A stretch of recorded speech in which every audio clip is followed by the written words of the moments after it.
오늘은 2020년 어버이 주일입니다. 일평생 자녀들을 위해 헌신하시고 온 마음을 기울여 사랑함으로 자녀들을 양육해 주신 이 땅의 모든 어버이들에게 감사의 마음을 전합니다. 여러분이 있어서 우리가 있고요. 또 우리가 있어서 우리의 자녀손들이 있게 되는 줄 믿습니다. 단지 오늘 하루만이 아니라 평소에도 이러한 마음으로 부모를 공경하고 아울러 자녀를 사랑하는 것을 큰 기쁨으로 여기는 우리 모두가 되기를 주님의 이름으로 축복합니다. 오늘은 불변의 가치 부활 5번째 시간인데요. 오늘은 어버이 주일의 의미를 보다 깊이 생각하기 위해 어버이 이삭의 축복 기도라는 제목으로 하나님의 말씀을 전하도록 하겠습니다. 오늘은 어버이 주를 앞두고 지난 주간에 방송 매체를 통해 보도됐었던 두 기사, 그야말로 극과 극에 해당하는 두 기사를 먼저 여러분에게 소개해 보려고 합니다. 첫 번째 기사인데요. 이 사진이 뭘 보여주는 것 같습니까? 사람들이 머리를 숙이고 있는 게 보이죠? 비행기에 지금 뭔가를 실으려고 하는 사진인데요. 저것의 정체는 한 어머니의 시신입니다. 이 기사의 타이틀은 국내 최초 냉동 인간인데요. 이식용 장기 해동 연구 개발 전문 업체인 이 크리오 아시아에서 어버이날이었던 지난 8일에 80대 여성의 시신을 냉동 보존하는 데 성공했다 발표했습니다. 이 업체에 따르면 최근에 경기도 분당시에 거주하는 50대 남성이 돌아가신 80대 노모를 냉동 보존해 달라 의뢰했다는 겁니다. 그는 노모의 모습을 사후에도 보존하고 싶다는 생각에 냉동 보존을 신청했다 이렇게 말했습니다. 업체는 이 여성이 세상을 떠난 직후에 장례식장 안치실에 모셨고요. 장례 기간 동안에는 영하 20도에서 30도 온도를 잘 유지시켰습니다. 장례 이유가 더 대단합니다. 장례를 마친 다음에는 시신을 이곳에서 하는 게 아니라 러시아의 수도인 모스크바의 이 크리오루스라고 하는 곳으로 이동을 시켰고요. 현지에서 액체 질소 냉동 챔버에 성공적으로 안치했다는 겁니다. 그러니 이 일이 쉬웠을까요? 아닙니다. 모스크바로 옮기는 과정에서부터 난관이 많았습니다. 특별히 지금 코로나19 사태 중이었잖아요. 그러니까 여객기, 물류, 항공편 이걸 구하는 게 너무 어려웠다는 거죠. 그러나 상조회사와 또 운송을 담당한 물류업체들이 영하 온도 유지 등등을 잘 각별하게 신경 써서 마무리가 됐다. 그렇게 보도자료가 나왔습니다. 두 번째 기사입니다. 그 다음 장도 보여주시고 그 다음 장까지 사진이 쭉 나왔는데요. 사람들이 땅을 파헤치고 있죠. 잠시 후에 구멍 안에서 저렇게 한 사람을 구해냈습니다. 이 기사의 제목은 어머니 생매장한 아들입니다.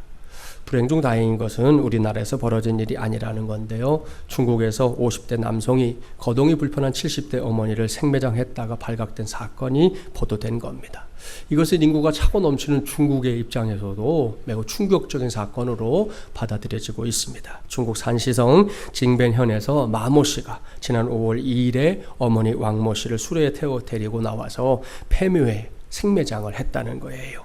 한마디로 어이가 없죠. 마 씨의 행각은 아내의 신고로 드러났습니다. 신고를 받고 출동한 경찰은 마 씨에게 자백을 받아낸 다음 왕 씨를 묻은 땅속을 저렇게 파헤쳤던 겁니다. 놀랍게도 왕 씨는 땅속에서 사흘 동안이나 살아 있었습니다. 세상 전지 이런 폐륜이 또 있을까 싶을 정도인데요. 더 놀라운 사실, 극적으로 이 구조된 어머니는 아들에 대한 원망보다 걱정이 더 컸다는 거예요. 병원으로 옮겨진 과정에서 왕 씨는 제일 먼저 한 말, 내 아들이 중형을 받을까봐 걱정입니다. 그랬다는 거죠. 조금 전에 제가 이 두 기사를 소개하기 전에 극과 극이라는 표현을 사용했었는데요. 맞지요? 하나들은 80대 노모가 세상을 떠나시자 그 모습 잊어버리지 않겠다고 거액을 들여서 우리나라 최초의 냉동인간으로 만드는 일까지 했습니다. 그런데 다른 아들은 거동은 불편하긴 해도 아직 살아있는 어머니를 땅속에 생매장하는 정말 파렴치한 일까지 했습니다. 저는 어버이 주를 앞두고 일어났던 이 두 사건을 보면서 많은 걸 생각하게 됐습니다. 모르긴 몰라도 이 시간 예배의 자리에 나온 여러분에게도 이 두 사건은 여러 가지 생각거리를 줄 거라 그렇게 생각합니다. 오늘은 그러한 생각거리를 붙잡고 하나님의 말씀에 귀를 기울이는 저와 여러분이 되기를 바랍니다. 오늘 우리에게 주신 말씀 구약성경 창세기 27장 27절 이하의 말씀입니다. 이 말씀을 제대로 이해하기 위해서는 먼저 배경을 잘 파악해야 하는데요. 이 말씀 알고 있는 성도들도 많습니다. 전후 문맥을 찬찬히 살펴보면 축복의 눈이 먼 야곱이 형 에서가 받아야 할 장자의 축복을 자신이 받고 싶어서 안달난 모습을 확인할 수 있습니다. 그 잘못된 안달을 또 어머니인 리브가가 이렇게 부추겨서 함께 돕고 있습니다. 모자는 어느새 나이가 많아지고 눈이 어두워진 남편이요 아버지인 이삭을 속이고 형 에서가 받아야 할 축복을 중간에서 가로채는 전략을 세웁니다. 이런 상황을 제대로 알지 못했던 이삭, 야곱을 그만 에서인 줄 알고 그에게 마음껏 축복하며 기도해 주었던 그 축복 기도가 오늘 우리에게 주신 말씀입니다. 이러한 본문의 배경을 전제하고 먼저 말씀드립니다. 이건 분명히 잘못된 일입니다. 아무리 대단한 이유를 내세우며 나도 억울합니다 이렇게 말해도 소용없습니다. 연로하신 아버지를 속이고 형의 권리를 가로챈 것, 이것은 결코 지지받을 수 없습니다. 그리고 다 아시죠? 야곱이 이후의 인생을 통해 이때의 잘못을 철저하게 책임지게 됐다는 거 말입니다. 삼촌 라반의 집에서 처가살이하며 무려 20년 동안 엎치락 뒤치락 하는, 그때마다 갖은 스트레스 받아가며 삼촌과 치열한 머리싸움을 해야만 하는 피곤하고 고달픈 인생 살게 됩니다.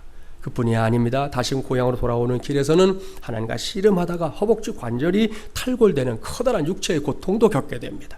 그로 인해 남은 인생을 절름거리는 인생으로 살게 된 거 다 아시죠? 자, 이러한 사실을 전제해 놓고 오늘 주신 말씀을 여러분에게 전하려고 합니다. 오늘 제가 이 말씀을 중심으로 설교하게 된 1차적인 이유, 그것은 아버지 이삭이 사랑하는 아들을 위해 하나님께 간절히 복을 구하는 기도를 드리고 있기 때문입니다. 2020년 부활의 계절을 살아가는 중에 맞이한 어버이 주일인 오늘, 저는 그러한 사실에 저와 여러분의 관심을 집중시켜 보려고 합니다. 그렇습니다. 이 아름답고 놀라운 부활의 계절을 부활의 증인으로 살아가는 또 하나의 좋은 방법은 다른 게 아니라 우리 부모 세대들이 자녀 세대들을 위해서 마음껏 축복하며 기도해 주는 것, 바로 여기에 있다는 말씀입니다. 이것은 오늘날 교회 공동체가 반드시 힘써야 할 일 중에 하나입니다. 단지 내 부모, 내 자녀만의 문제가 아닙니다. 교회 안에는 이미 여러 세대들이 함께 이렇게 어우러져 살고 있는데요, 이 안에 부모 세대로서의 역할이 있는가 하면 자녀 세대로서의 역할이 있다는 말씀이에요.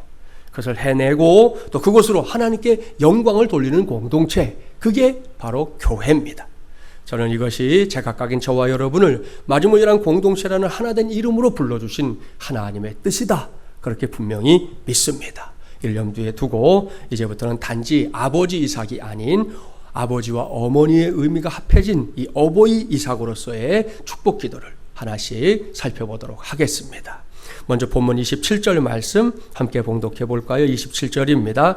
그가 가까이 가서 그에게 입맞추니 아버지가 그의 옷에 향취를 맡고 그에게 축복하여 이르되 내 아들의 향취는 여호와께서 복 주신 밭의 향취로다. 아멘. 사랑하는 마지물이란 가족 여러분, 이것이 아버지 이삭이 하나님 앞에 올려드린 축복기도 제1성입니다. 이 말씀에서 우리가 먼저 기억해야 할 명백한 사실이 있습니다. 그것은 우리의 모든 자녀들이 하나님께서 복으로 허락하신 선물이라는 사실입니다.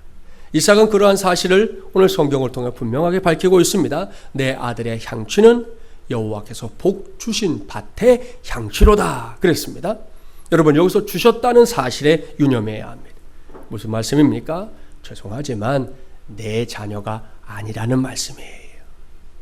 옳습니다. 지금도 앞으로도 비록 내 품에 있을지라도 내 아들, 내 딸만이 아닙니다. 철저하게 하나님의 자녀들입니다. 단지 얼마 동안 우리 가정에 이렇게 저렇게 맡겨주신 거죠. 그러니 우리가 자녀들을 어떻게 대해야 되겠습니까? 할 수 있는 한 최선을 다해서 믿음 안에서 양육해서 언젠가 다시금 하나님께 그들을 이렇게 내놓아야 할 때가 온다는 걸 기억하고 있어야 한다는 거예요. 그렇습니다. 이걸 명심해야 합니다.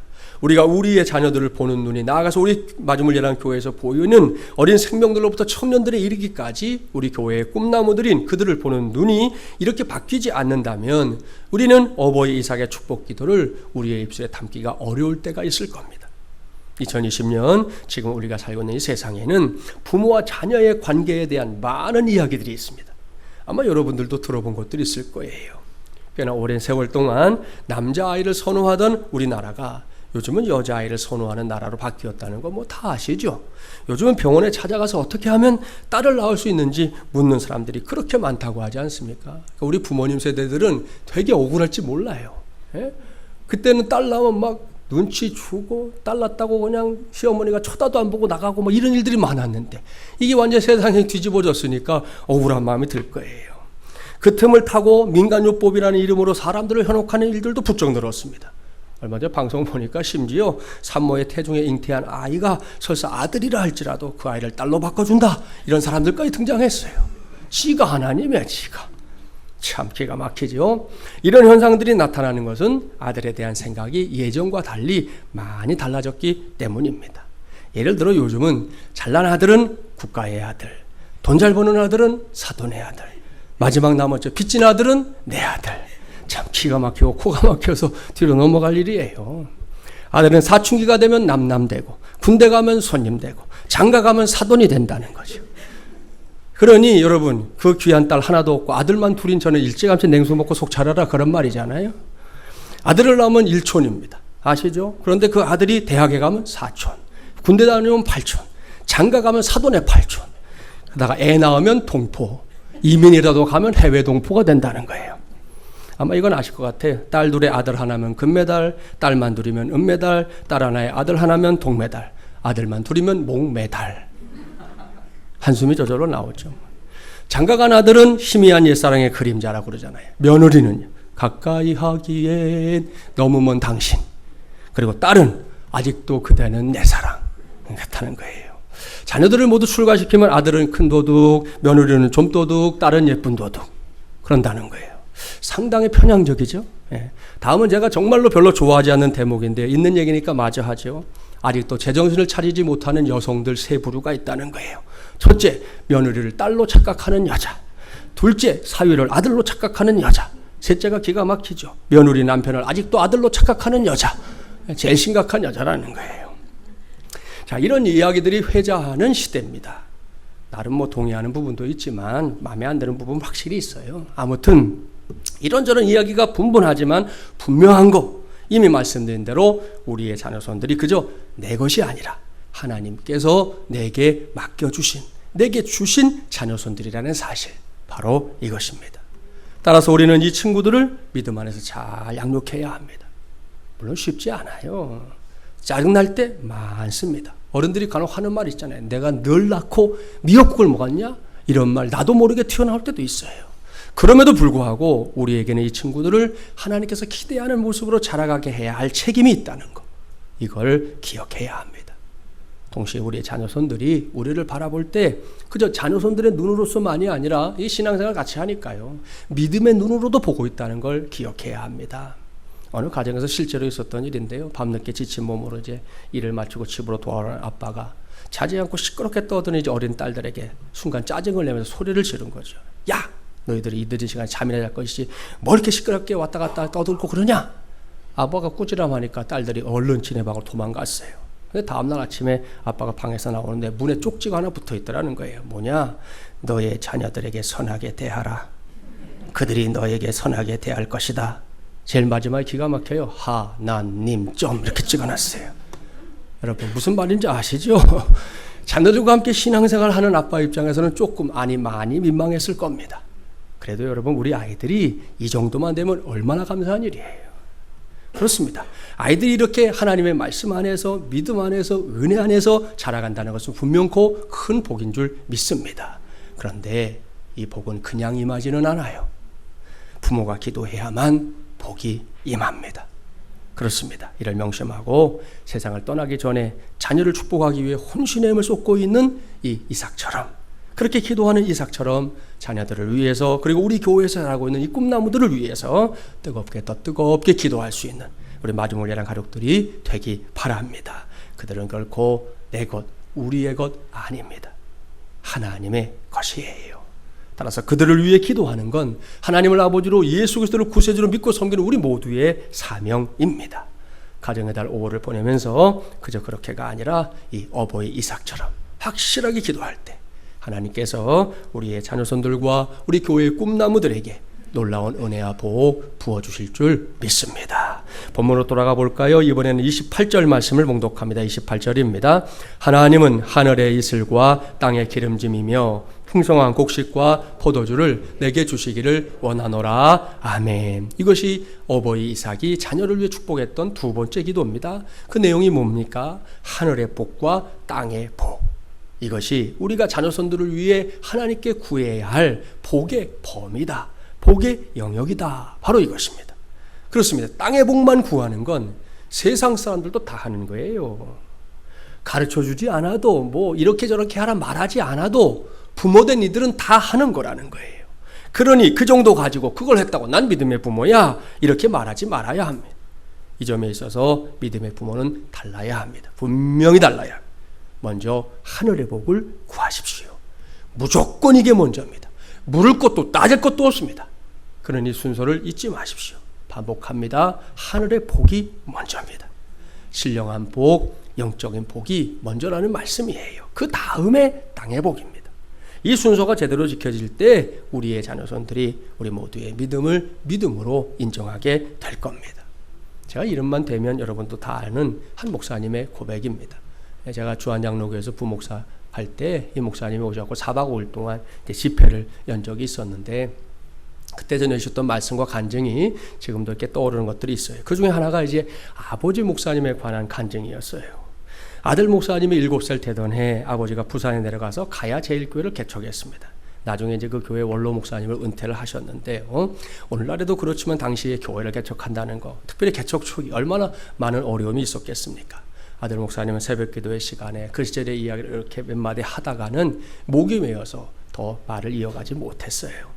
개척교회가 어렵게 구입했던 땅을 이 목사님이 좀 마음이 좋으셨나 봐요. 좀 어려운 사람을 위해서 보증을 쓰는데 땅 내줬다가 결국은 홀랑 날아갔어요. 그러니 가족들 모두가 그냥 하루아침에 길바닥에 나앉은 거지요. 참으로 막막한 나날이었습니다. 그러다 보니 초등학교를 마치고는 중학교에 가는 것도 걱정을 해야 할 형편이었다고 합니다. 하나님의 은혜로 다행히 어려운 시절이 지나고 이제 후에 교회가 다시금 건축을 하게 됐을 때 이를 도와야겠다는 생각에 고초를 모아가지고 팔아서 건축원금하고요. 방과 후에는 모래 등짐을 지고 건축하는 걸 돕기도 했습니다. 중학교 2학년이 되면서부터는 옛날에 그렇게 하는 분들 많았죠. 교회에 등사기 가지고 잉크 묻혀가지고 주보 만드는 거 했잖아요. 그 시절 아버지가 늘 부르던 찬송이 있었는데 그 찬송을 이제 목사님이 부르면서 눈시울을 붉혔어요. 내 주를 가까이 하게 함은 십자가 짐 같은 고생이나 내 일생 소원은 늘 찬송하면서 주께 더 나아가기 원합니다. 아버지는 힘들 때마다 이 찬송을 불렀습니다. 그런데 힘이 들면서도 아버지가 한 번도 하나님을 원망하는 건 본 적이 없다는 거예요. 늘 찬송 부르며 그저 그렇게 살아가시는 모습을 곁에서 봤는데요. 아무튼 그렇게 어렵게 사는 걸 곁에서 지켜봤으니 나는 절대로 이 길 안 가. 그럴 만도 하잖아요. 그런데 아들 목사님은 달랐습니다. 그 어려운 시절 아버지가 결단코 놓치지 않았던 그 믿음의 줄 이제는 자신이 이어받고 싶어서 이 길에 들어오게 됐다고 환한 미소로 고백하는 것을 볼 수 있었습니다. 사랑하는 마주물리란 가족 여러분, 바로 이런 거지요. 이런 것이 우리가 우리의 자녀손들에게 이 교회에서 자라고 있는 꿈나무들에게 부지런히 보여주고 부지런히 가르쳐줘야 할 것들입니다. 하늘의 복이 얼마나 소중한지 보여줘야지요. 얼마나 위대한 것인지 가르쳐줘야지. 얼마나 놀라운 것인지 얼마나 엄청난 것인지 보여주고 또 가르쳐줘야 합니다. 무엇보다 우리 자신들이 그것을 붙잡고 사는 삶의 빛나는 가치를 몸소 보여줄 수 있어야 할 겁니다. 마침 불변의 가치 부활의 계절인데요. 어렵고 힘든 일들이 많은 세상살이 요즘에 여러분 잘 견뎌오셨어요. 정말 수고하셨다고 박수 쳐드리고 싶어요. 아직 끝나지는 않았지만 또 우리가 뚫고 나가야 될 길들이 기다리고 있지만 저도 여러분도 부활신앙을 붙잡고 살고 있음을 우리의 자녀손들과 우리 교회 꿈나무들에게 보여주는 좋은 안내자들 되어주시기 바랍니다. 그래서 작년에 우리 세대만이 아니라 우리의 자녀손들이 우리 교회에서 자라고 있는 꿈나무들이 하늘의 복과 땅의 복의 진정한 가치를 발견하고 그것을 누리는 사람들이 되어야 할 줄 믿습니다. 이를 위해 오늘 어버이 이삭처럼 간절하게 하나님 앞에서 저들을 축복하며 기도하는 저와 여러분이 되기를 주님의 이름으로 축복합니다. 이삭의 축복기도 마지막 말씀을 볼까요? 본문 29절 말씀 함께 봉독합니다. 만민이 너를 섬기고 열국이 내게 굴복하리니 내가 형제들의 주가 되고 내 어머니의 아들들이 내게 굴복하며 너를 저주하는 자는 저주를 받고 너를 축복하는 자는 복을 받기를 원하노라. 아멘. 앞서 두 절의 말씀을 보면서 우리가 어버이인 이삭의 축복기도에 충분히 수긍했는데요. 아마도 이 말씀 역시 모든 부모들의 소원일 겁니다. 무슨 말씀입니까? 한마디로 요약하면 내게 허락하신 자녀들이, 우리 교회의 꿈나무들이 세상 속에서 머리가 되는 복을 구하고 있는 것이죠. 어디를 가든 무엇을 하든 어떤 사람들 앞에서든 꼬리가 되어서 빌빌거리는 인생 말고 세상을 이끌어가는 좋은 리더십을 갖춘 그런 자녀들이 되는 것 말입니다. 그런 의미에서 한번 물어보겠습니다. 사랑하는 여러분의 자녀손들이 이런 자녀로 자라가기를 원하십니까? 지금 여러분이 가르치는 아이들도 있어요. 그 아이들이 이런 사람이 되기를 진정으로 원하십니까? 그렇다면 한번 따라서 하세요. 카피가 되게 하지 말고 오리지널이 되게 하라. 할렐루야. 여기서 카피가 뭔지는 아시죠? 쉽게 말하면 베끼는 거잖아요. 그래서 우리가 악보 같은 거, 찬양대가 악보 같은 거 필요할 때, 복사할 때 카피한다 그러잖아요. 그렇다면 오리지널은 뭡니까? 죄송한데 예전에 우스갯소리로 했던 말이 있어요. 오리도 지랄하면 날 수 있다. 뭐 이런 말이 오리지널이라고 말한 적이 있는데 그건 상관없어요.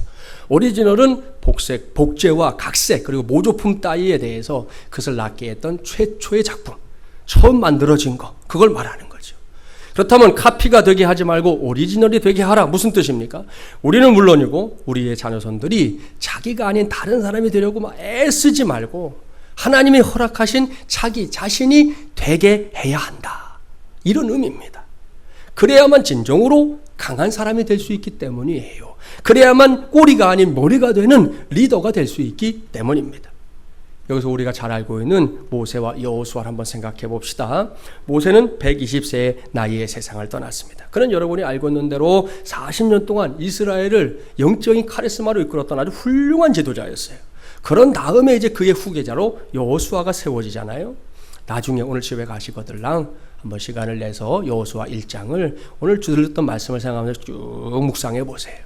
하나님께서 여호수아에게 원하시는 것이 모세를 카피하는 게 아니구나 알 수 있어요. 여러분, 하나님이 정말 원하셨던 것은 여호수아가 모세를 흉내내는 지도자가 아니라 여호수아에게만 있는 모습으로 서라, 이렇게 말씀하고 있는 걸 확인할 수 있어요. 왜냐? 카피는 힘이 없기 때문이에요. 오리지널만이 진짜 힘이기 때문입니다. 세상에서 흔히 말하는 이 진품과 짝퉁도 같은 이치 아닙니까? 여러분, 생긴 게 아무리 진품 같아도 그게 짝퉁이라는 게 밝혀지면, 오리지널이 아니라 카피라는 게 밝혀지면 그 다음에 가는 게 어디예요? 쓰레기통이나 소각장이에요. 명품 가방이 가짜인지 진짜인지 가리는 방법 다 아시죠? 어제같이 비가 막 내리는 날 가방을 옷 속에 숨기거나 비닐로 싸서 비 맞지 않게 하면 진품. 비가 오는데 뭐 오거나 말거나 뭐 휘둘리고 다니면 짝퉁. 그렇게 되는 거잖아요. 우리가 알고 있는 대로 요즘은 특히 젊은이들이 이 스펙, 이력을, 주요 이력을 굉장하게 중요하게 여기는 시대가 됐어요. 사람들이 무엇인가 덧붙이면 더 나은 것이 된다, 이런 전제를 갖고 있는 거죠. 그래서 사력을 다해 더 가미하고 더 꾸미고 더 좋은 것으로 포장하려고 합니다. 그런데 아시죠? 진정한 능력은 그게 아니라니까요. 내가 이미 가지고 있는 것에 하나님의 기름 부으심이 임하면 되는 줄 믿습니다. 여호수아 1장 9절 말씀, 제가 말씀의 마중을 시작하면서 처음으로 펼쳤던 말씀인데요. 하나님이 이렇게 말씀하시잖아요. 내가 내게 명령한 것이 아니냐? 강하고 담대하라. 두려워하지 말며 놀라지 말라. 내가 어디로 가든지 내 하나님 여호와가 너와 함께 하느니라 하시니라 그랬습니다. 무슨 말씀입니까? 하나님께서 여호수아와 함께 하겠다, 그런 말씀이잖아요. 여러분, 이 말씀을 잘 봐야, 제대로 바르게 봐야, 이 말씀은 여호수아에게 뭔가 새로운 것을 덧붙여 주겠다, 그런 말씀이 아닙니다. 이미 여호수아에게 있는 것, 이미 주신 것에 하나님께서 기름 부음을 더해 주시겠다, 이런 뜻입니다. 얼마나 놀랍고 황송한 일입니다.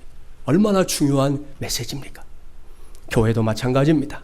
코로나19 이전에도 많은 교회들이 어떻게든 부흥해보겠다고 뭔가 새로운 거, 뭔가 기발한 걸 추구하는 경향이 있었습니다.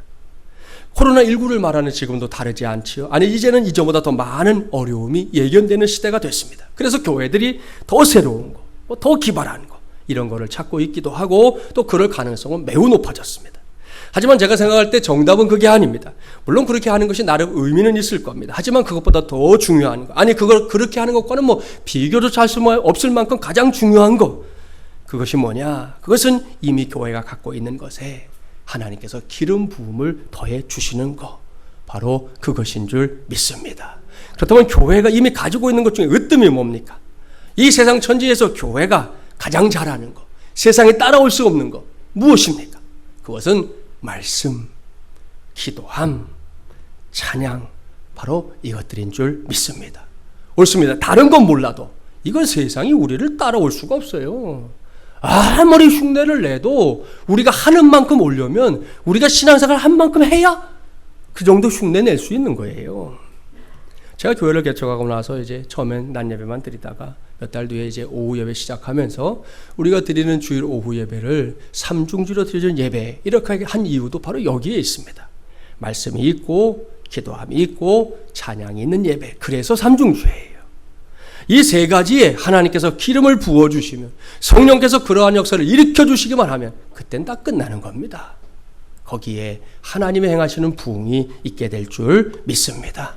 그렇습니다. 이미 말씀드린 대로 코로나19 이후를 말할 수밖에 없는 요즘이에요. 이러한 때 우리가 감당해야 할 최우선의 사명, 오늘 자리에 오신 모든 분들에게 당부합니다. 그것을 우리 교회 위에 하나님의 기름 부으심이 임하기를 같은 마음, 같은 생각으로 기도하는 겁니다.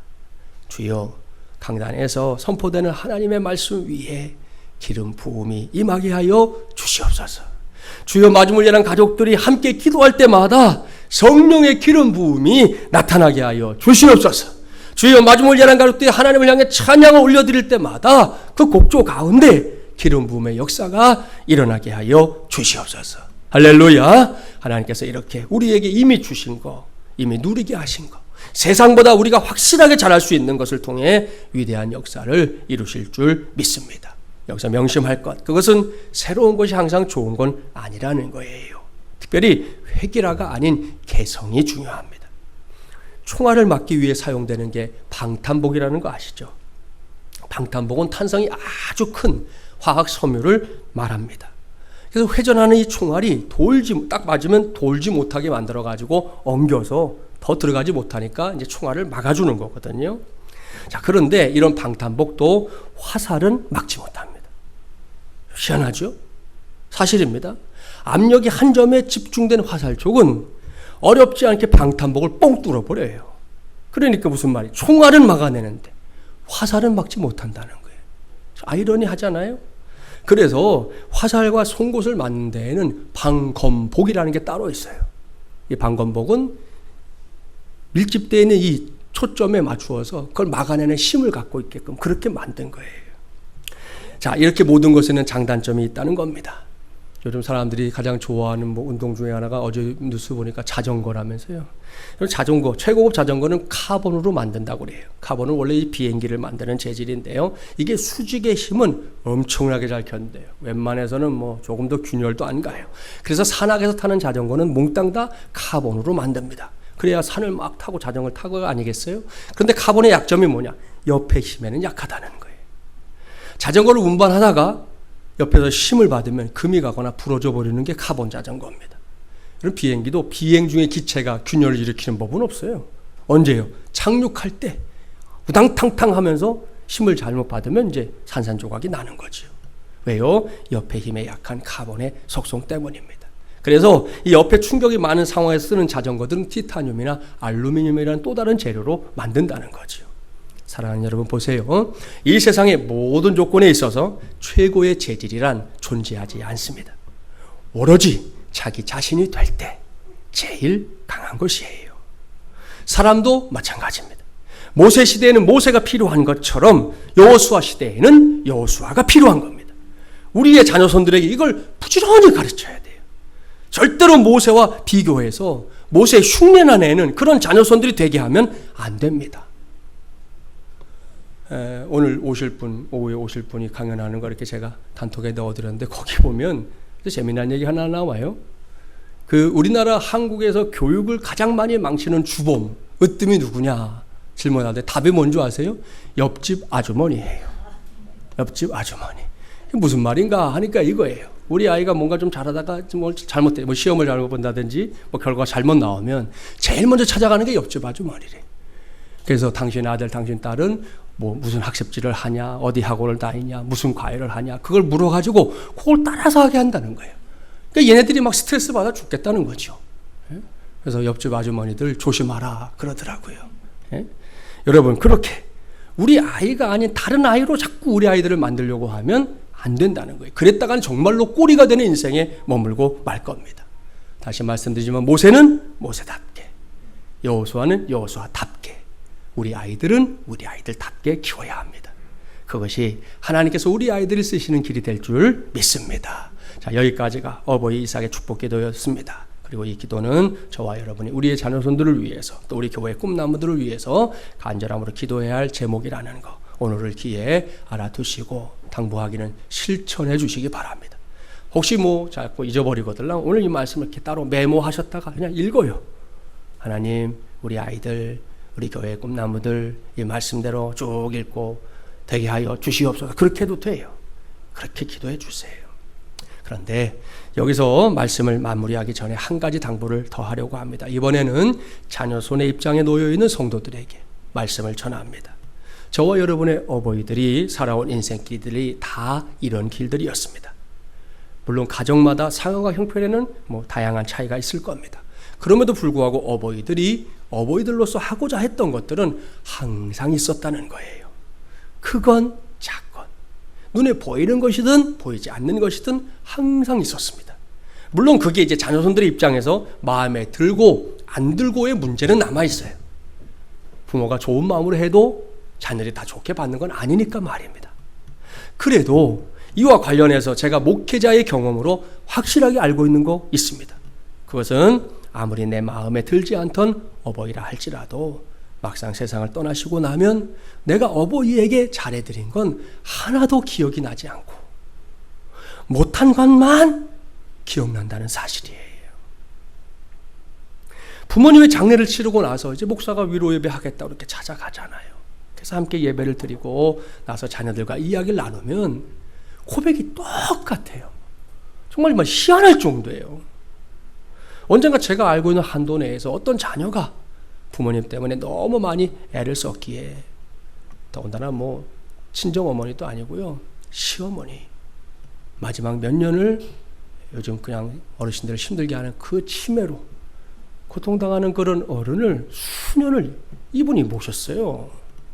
그러다가 이제 돌아가셔서 장례를 마치고 나서 제가 위로한답시고 그동안 참 자보로서 이렇게 수고해줘서 너무 고맙다고, 우리 성도 같은 분이 있어서 목사가 목회하면서 할 말이 있다고 고맙다고 이제 이렇게 얘기를 했어요. 그분이 그 전에 했던 고백을 들어보면 막 이렇게 묻혀놓으시는 거 있잖아요. 자기는 그게 하나도 냄새가 안 나더라는 거예요. 그래서 정말 기쁘게 섬겼다고 늘 그랬거든요. 제가 이제 위로한다고 얘기했는데, 목사님 아닙니다. 저는 제가 한 게 아무것도 없는 것 같아요.